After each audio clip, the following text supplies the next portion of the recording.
Now for our last installment of Ionic nomenclature. This is the fourth video. We're going to put it all together and actually make some names or reverse it to get a formula.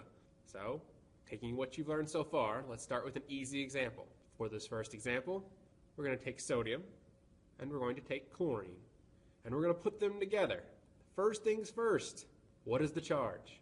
These are easy and you should have been reviewing these, but you can get the charge based on where they are relative to the noble gas. Sodium is a metal. It's going to lose electrons. It's one away from a noble gas. It loses one electron to become the sodium ion. Chlorine, on the other hand, gains an electron to become like its closest to become the chloride ion. With a cation like sodium, you just add the word ion at the end. With an anion, it's monoatomic or monatomic like chlorine, you would add "-ide ion at the end.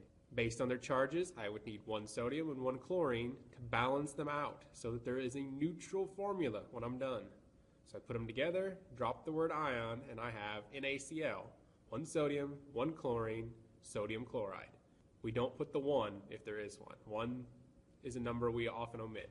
For our next example, we're going to use manganese as our metal and sulfur as our nonmetal. Sulfur is very easy. It's based on the rules.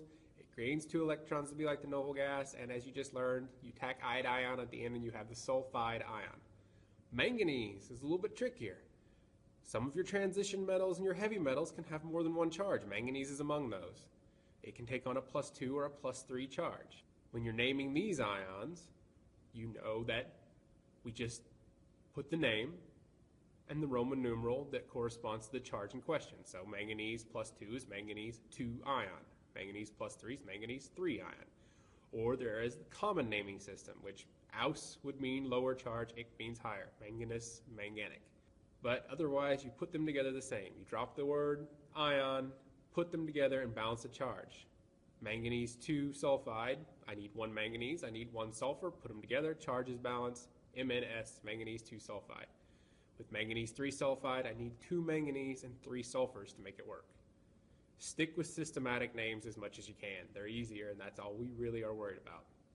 For our last example, we're going to do this in reverse. Change it up a little bit. You've given the name lead-4 phosphate, so what's the first thing you need to do? First, identify what you have. With lead-4 phosphate, there must be lead and there must be phosphorus, so you at least know part of the formula. You should never come to a point where you don't know something about what you're naming. So, lead is easy. It's the lead-4 phosphate. Lead-4, lead with a +4 charge. Phosphorus is a little bit trickier because this isn't straight phosphorus. It doesn't have the IDE ending. It has the 8 ending, phosphate.